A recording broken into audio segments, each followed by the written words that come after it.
Magandang araw at Happy New Year sa lahat. Welcome po ulit dito sa atin channel ang Biyahe Ikomida. Maraming salamat sa lahat ng nag-subscribe, indeed. Punta tayo sa atin topic. Andres Mulak, tagumpay ang first solo project.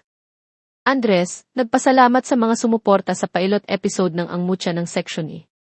Nag-trend sa social media ang pilot airing sa Viva 1 ng Ang Mucha ng Section E, ang romantic comedy drama series na pinangungunahan ni Andres Mulak, noong January 3, 2025.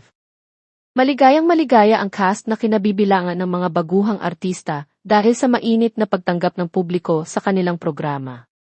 Ang Mucha ng Section E, nahalaw sa Wattpad Story, ang pinakamalaking projektong ipinagkatiwala kay Andres at sa lead actress na si Ashtain Olviga. Lubos ang pasasalamat ni Andres sa lahat ng mga sumuporta sa Viva 1 original series. Ito ang unang proyekto niya na hindi kasama ang kanyang pamilya, kaya isang malaking hamon at kakaibang karanasan ito para sa anak ni Aga Mulak at Charlene Gonzalez. Ipinarating ni Andres ang taos-pusong pasasalamat sa pamamagitan ng isang lengthy social media post.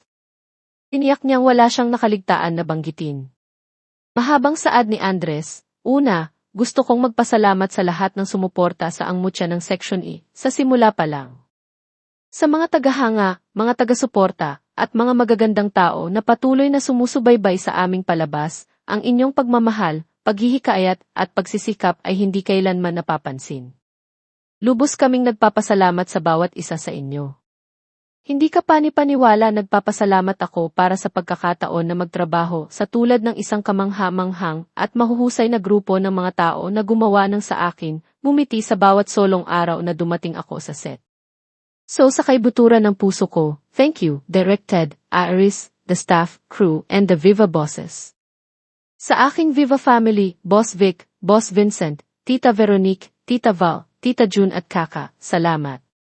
Talagang hindi ako mapagpasalamat sa inyong walang patid na suporta at patnubay. Magpakailanman akong magpapasalamat sa lahat ng ginawa mo para sa akin. Teodoro Boborol and Iris Lee, hindi talaga maipahayag ng mga salita kung gaano ako nagpapasalamat sa lahat ng ginagawa mo. Pareho kayong namumuno ng mailabis na simbuyo ng damdamin, kabaitan, at karunungan at hindi kami mapalad na gabayan ninyo kami sa bawat hakbang na aming dinaanan. Nakatulong kayo para matupad ang pangarap na ito at dahil dyan, lagi akong magpapasalamat.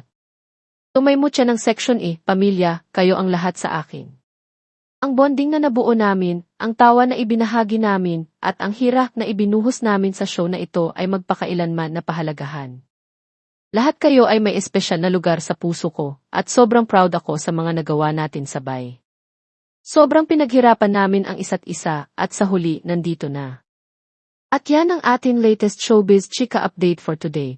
Huwag kalimutan mag-subscribe, click the notification bell for more Showbiz Chika updates, like and share the video at suportahan po ang ating Facebook page. Maraming salamat sa lahat ng nag-subscribe, indeed.